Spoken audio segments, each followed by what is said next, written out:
Welcome to episode 9. It's Experts in Polo shirts again. And today we're talking about TikTok, or shouldn't you? Did that make sense? No, it didn't. That's my TikTok. Or shouldn't it? That's my contribution. TikTok. Today we'll be talking about the cybersecurity risks of TikTok, why you shouldn't be using it. Or should. Right. Yeah, I think we should go around the table and just sort of say where we're at with TikTok. Like, do we use it? Have we used it? Do we use it a lot? Do we not use it a lot? I used it, scrolled it, uninstalled it. And that's all I'm saying. I can't lie. I am an avid user of TikTok. Can we just quantify avid? I mean, there were some stats banded around earlier. Right now, the screen time has gone down. I'd say it's about 2 hours a day, which is still obscenely bad. But you do get caught in the loop quite a bit. It's just an endless scroll. I think they call it the dopamine hit. Yeah. That's where the addiction's from. Definitely. But I mean, lockdown, when everyone was downloading it, I think the screen time did get above. Yeah, it was getting close. So 19 hours a day. I was a wreck. But I am cutting down. This is not an AA meeting, just so we know. Like, I'm cutting down. I acknowledge that I have a problem. My name's Darcy, and I'm a TikTok user. So I've never used TikTok. It never kind of appealed to me. The whole idea when it first came out, it was just like kids dancing. And I was like, okay, this isn't for me. Clearly, yeah. The demographics not. No, and then I think it sort of came out the security risks about it, and I was just like, all right, I'm just going to continue not using it. YouTube pretty much does the same job now. So security risks. Does anyone know what they are? Yes. Awesome, excellent. Podcast complete. Let's go. There are some. There's like massive collection of data, and then off the back end of that, China's kind of dubious policy to be able to collect that data from companies. So is this potentially a really interesting state-sponsored play on IQ downgrading, like on a mass surveillance scale? So we spoke about something previously. In China, TikTok is used for educational purposes. And the content is considered to be like more valuable from a learning perspective for kids. And here, kids are getting like crazy videos that are not going to serve really any educational purpose. Yeah, I can't remember where I've seen this, so don't quote me exactly, but I'm pretty sure there was an article that came out saying that in China, kind of the algorithm and what gets actually promoted to you on your For You page for kind of Chinese children and teenagers and stuff is more educational and is more kind of current about kind of loving China and kind of somewhat propaganda-ish. Whereas as soon as you kind of go to the same age demographic, but in more Western, more westernized like cultures and stuff, it's suddenly like dancing videos and stuff, things that are basically just kind of numb your brain a bit. So it's interesting to see those comparisons when it's the same kind of age demographic and they may have similar interests. Disinformation is a massive thing. This is not just TikTok. There is obviously disinformation out there on the internet, as we know. I listened to a podcast recently, My First Million, and those guys were talking about the bank run on Silicon Valley Bank. So it didn't have the liquidity because you put your cash into the bank, it's not really there. They invest it into things to help effectively grow the bank. So the bank didn't have that cash on hand. And actually, so you take the current scenario, so Silicon Valley Bank, I think it was something like $42 billion withdrawn within the space of like 2 days or a day. And actually, the issue is that's a self-perpetuating problem. So on Twitter, you go and read about Silicon Valley Bank, and within the space of like an hour, there could have been a piece of information online and you've gone and acted upon that information. But the issue was they had liquidity, but they didn't have $42 billion of liquidity. So they couldn't extract capital at the right rate. And because it just all compounded effectively. So all these people are going to draw their money out online or, mainly online, because I don't think Silicon Valley Bank have branches. And then effectively, they ran out of money. And if you think back to like 1950s, 1960s, people didn't have the internet. They had, a horse, perhaps a bike, maybe a car. And they might walk to their friend's house and say, hey, have you heard this thing about the bank? You should go and take your money out. And then that person has to get on a horse or walk to the bank, to the branch, to go and sit in a queue to withdraw the money. Whereas now, it's like I go on Twitter, I refresh. there's a piece of information there, whether that's disinformation or not. In this case, the information was true. Like the speed of action is a lot higher. Like previously, like a run on the banks might have gone on for weeks or just never really happened. Whereas now as disinformation, you're acting upon it almost immediately because of the digital age that we live in. So the power of disinformation now, not to say the Silicon Valley Bank thing wasn't disinformation, you know, it was true, but it spread like wildfire. It spreads a lot quicker. So if you can have a mass audience where you can promote something, disinformation, and you can get it out there quickly and control the narrative, then TikTok becomes quite a powerful weapon in terms of, you know, if you're a state-sponsored actor, you can effectively communicate almost any information that you want, like whether that's around COVID or it's around like the war in Ukraine or around the financial system or, you know, anything that happens or a narrative you want to tell. I've got like a list here of, we have a lot of censorship around like Chinese state interests. So if you posted a video on that, it will very quickly, your account will be suspended and it'll be taken down. Chinese Communist Party is a big one, which they will take down instantly. Also like anything political based like Tiananmen Square, anything like that. There was like a girl who posted a video about the kind of supposed concentration camps of Muslims and stuff like that on TikTok, but she disguised it as a makeup video, like a makeup tutorial. So she was kind of doing a makeup and then she'd have kind of in small writing around each corner of the video references to what was actually going on. So it stayed up for a while and then it obviously got found and her whole entire account got suspended and she wasn't allowed to go back obviously on the platform after that. So it kind of shows like how severe the censorship is on a lot of issues to do with China itself. So it must have some sort of control there. Yeah, I wonder if it starts out like it's a little bit censorship here of this thing that we don't really want you to see. And then eventually when China invades Taiwan, it's, oh no, we've not actually invaded Taiwan. Yeah. And then you've got loads of people, This is a special loads of people in the operation. West, yeah, like loads of people in the West saying, oh yeah, well, I don't believe it's true because I saw this thing on TikTok. Like, well, Yeah, you're right. That is exactly the kind of disinformation it leads to at a rapid scale. but they'll hold on to it. No, they won't use it just willy-nilly. They'll hold on to it until they really need to use it. Yeah, I guess it's a card to play at peak if you're going to do that. You know, if the rumours are true and it is. I mean, this is starting to sound. state-sanctioned. This is starting to sound like a bit of a conspiracy theory. It is, podcast. yeah. It's not that kind of podcast. Just I think the big thing from a cybersecurity perspective is it's data collection. Yeah. So we're talking about view, what content you like. The algorithm will know based on the stuff that you watch, the kind of things that you like. So if you're into cars, you watch TikToks of cars, you like them, it'll know you're into cars. It'll know that within your demographic of individual who like cars, who like kitchenware, who like bread videos, you're more likely to like this thing. And not only that, when you upload images or you upload videos, your facial recognition data is effectively able to be captured. So those videos you upload are stored on a server somewhere. If someone had the compute power, which I'm sure they do, to capture your face into a set of data points, they could use that to carry out facial recognition in China or anywhere where they've got the capability to do so. You know, not to say that they are doing that, but surely they're a Chinese company that's state-backed and, you know, effectively controlled by the state. How can you be sure that your data is not returning back up in China? With kind of the stuff that TikTok exclusively like says it does collect, it's file names even like on your phone, obviously collects your browsing history, even your keystroke patterns, so it can then like detect basically what you're typing and what you're sending to people as well. I wonder if that the keystroke patterns is if it could pick up like on sort of patterns you're more used to. So if you're putting a password in, like you're more used to putting that combination of letters in, if it could actually figure out a password from your like comfort level of getting from one letter to another. Maybe. Kind of spitballing here a bit, but I feel like that's something that Apple would close down pretty quick because that's effectively like their touch API is getting used there to, I don't know. It'd be cool if it was. Yeah, but obviously like your age, image, relationship status, all those kind of things.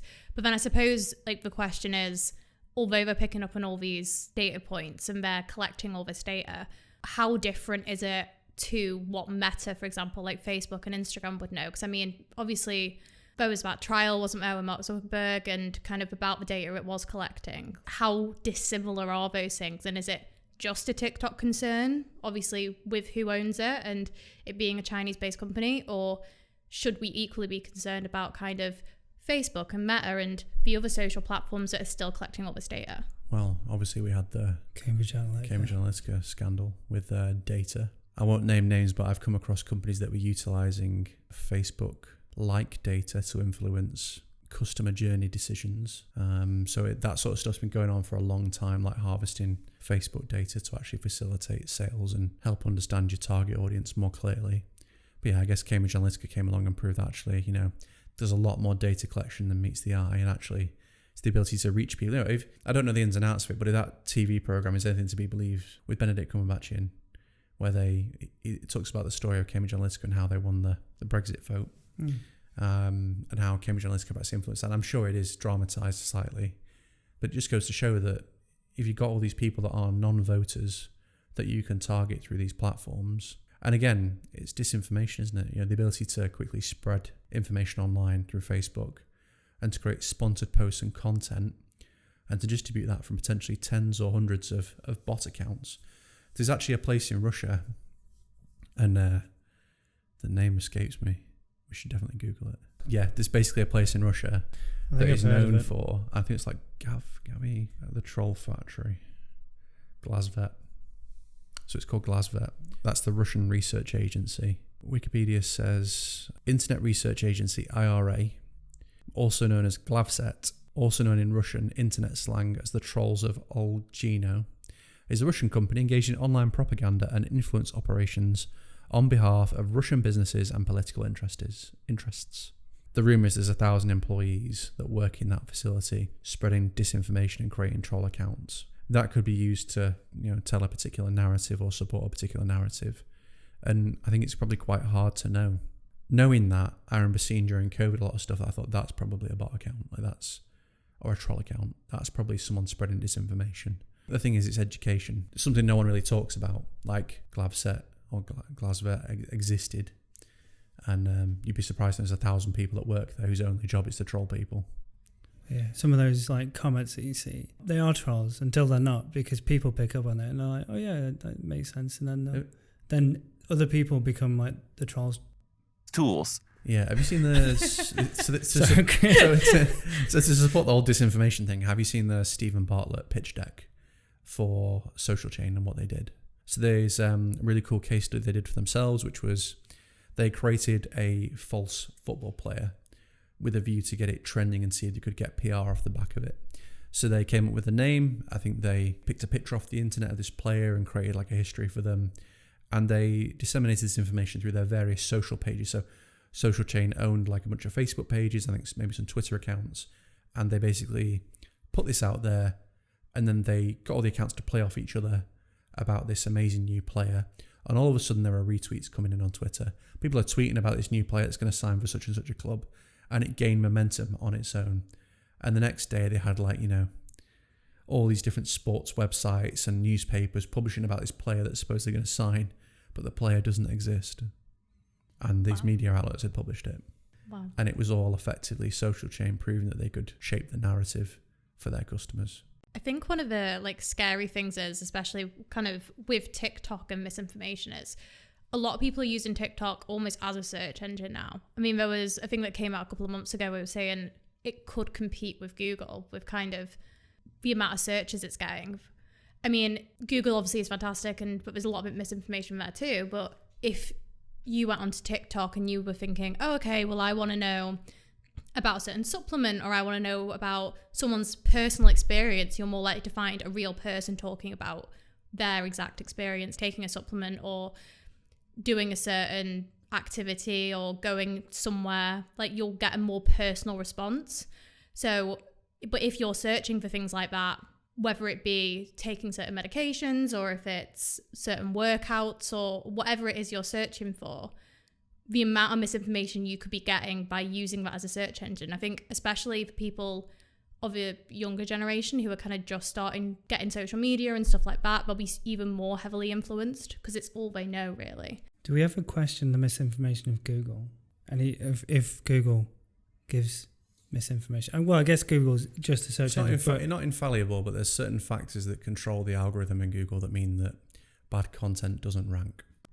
So if a piece of content took off and got a lot of traffic and people stayed and read it and the signals were that it was quality, Google might not know the difference. But I think they're probably smart enough to know when disinformation is happening. Not that they manually review all the search rankings, but they would see, for example, so one signal is like, oh, they spent a lot of time on the page, and they scrolled and went through the rest of the website. That's a good signal. But if they went to the page and bounced immediately, Google might go, honestly, is this page really relevant for this search term? I guess this is assuming Google doesn't want a narrative out there for no bad words about Google. I don't know. Like, I've never heard it. Google's tagline or whatever it is, it's do no harm or do no bad or something like that. I don't know exactly, but I know their ads product is super restrictive. Like I think it's probably one of the more mature ad platforms, and that's why they make so much money. Whereas Facebook, I think, has still got some way to go, and in terms of like maturing that ad product because of the content review that goes on inside of Facebook. I mean, one of the scary things about kind of like Google Ads platform as well, it's a lot more restrictive in the UK than it is things like the US. So if you had a Google Ads account in the US, you could actually see what phone provider people are on and what phone they have and what OS models, which is what TikTok can do as well. Which again kind of blurs the lines of, okay, what is efficient in like your data privacy across, I don't know if you class Google as a social platform, but like across all the platforms that can collect your data. Obviously, there's more regulations and stuff with kind of Google and Facebook and, well, there is now with Facebook and some more of these social platforms, but with TikTok, there doesn't seem to be any of that regulation. It's, okay, at least with Google, you know they're going to be targeting ads at you for certain things, and that's the reason they're collecting that data. So Vodafone doesn't have to advertise to Vodafone customers. They can advertise to EE, for example, but TikTok hasn't got that as much. Yeah, so TikTok have got an ads product, which I think they've been working on. I think you can buy ads on. I suppose the data collection, some of it certainly supports the ads product. I mean, anything that's free, you are the product. You've got to accept that. We know that these days. And those data points can make quite a powerful ads product to sell direct to consumer. So maybe some of it is warranted, and actually the ads product might be really powerful for selling goods to people. I suspect there's a lot of DCC brands doing a hell of a lot of revenue through TikTok ads already. So maybe some of that data collection is warranted, but the question is, of that data collection that goes into the ads product that builds that, how much is there that's getting siphoned off to something where it shouldn't be?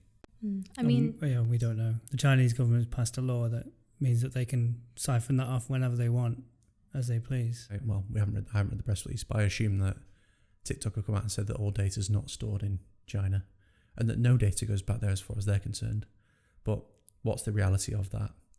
I watched a really interesting Netflix documentary on this, and it was I think it was called The Great China Hustle, and it's talking effectively about these like sham companies where like they would monitor like these huge warehouses or factories that were supposedly generating like, let's say, hundreds of millions in revenue, and they would monitor these factories, and 5 people would come and go all day, and it's effectively just a sham business.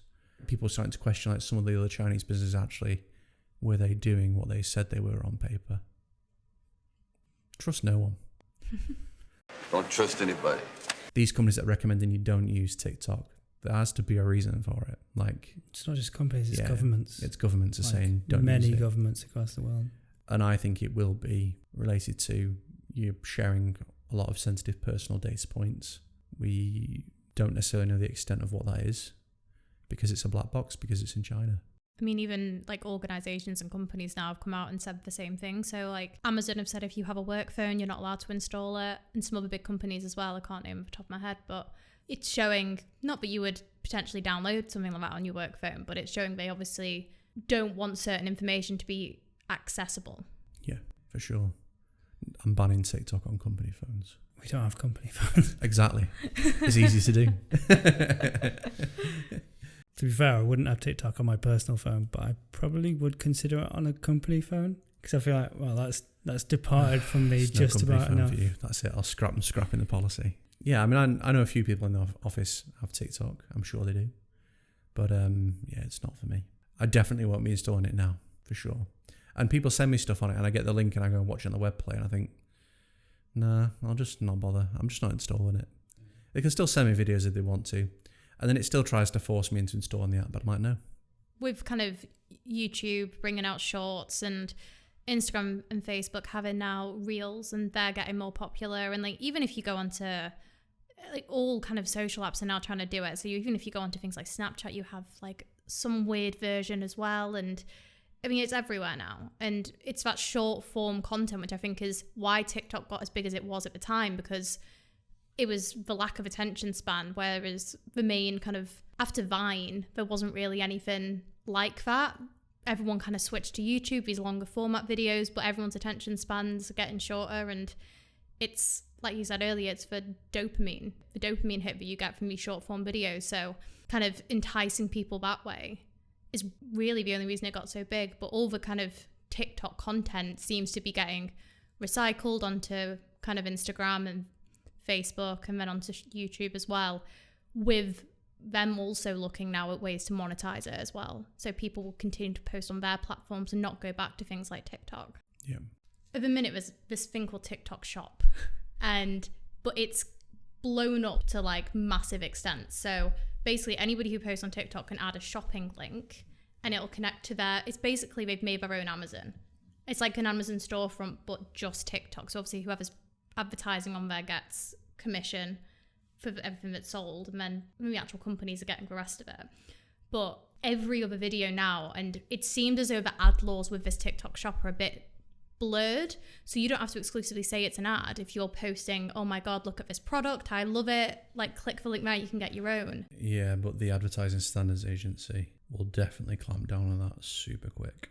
You'd think, but it's been kind of like that for a few months now, where they don't necessarily say ad, and then the TikTok lives are getting really interesting as well. So you can kind of almost a bit like Twitch, but you send gifts to people, and TikTok take, I think it is a 70% cut of that, and the user actually only gets 30% of whatever gifts they get. So they're kind of making it even more so of a monetary platform as well. But a lot of these shopping lives and things like that, it's almost like they've taken away from, what's a big shopping channel in America? QVC or something. QVC. It's almost literally like they've taken QVC and put it into TikTok. People will sit there on the lives, they'll do flash discounts, like all of a sudden, bam, it's £1.99 if you order right now, and I'll throw in this and I'll throw in that. It was only $199 10 hours ago. But it's really interesting. All these like they're getting influencers in and doing things like that. I know that there's quite a few big shopping brands and things like that who are starting to do it as well and sell their clothes. And there's a company called Cider who's getting quite big, like a women's clothes company, who have started doing it a lot. Boohoo have started doing it. Loads of different kind of shopping things. Scrub Daddy, a big one, who kind of started off on QVC and now is massive on TikTok and getting that exposure there. But it's really interesting just to see they're almost trying to take every platform, like thing that's worked in terms of like QVC. They've got like streaming, you can stream gaming on there now as well. What's the cut on the shop? Don't know on the shop, but I know with the gifts from Alive and stuff like that, so people can gift them, 70-30 to TikTok. Well, I've seen an extract of someone's podcast, I think it was, where like there's like KSI and some of the guys on this podcast talking about I've got X million followers on TikTok, I've had X million views in the past X number of days. And what did you get paid? Oh, I got like 300 quid. Yeah. It just doesn't pay its creators well. And I think that's the problem it's going to have as a platform. With all this distrust out there, how many DCC brands are going to want to have their shop served through that? Especially if they don't end up owning the customer. If you own the customer, it's probably not too bad, but if you have to transact everything through the platform and then give away a huge chunk of margin, which I guess in direct to consumer can sometimes be quite thin. I think it's interesting as well because with them not paying the creators well, it makes creators more inclined to get these kind of sponsorships and stuff. So they're more inclined to kind of carry on promoting things even if they're not a fan of a product, because if they want to be a content creator full time, especially on something like TikTok, and they're not getting paid for it, they're going to rely on these kind of sponsorships and this ad revenue basically from companies like wanting to send them gifts and everything like that.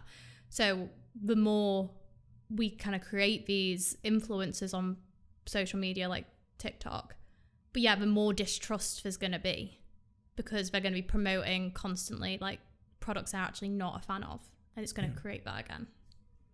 Thanks for watching or listening to this episode of Experts in Polo Shirts. If you like what you heard, check out our YouTube channel and subscribe there too. Thanks. Bye-bye.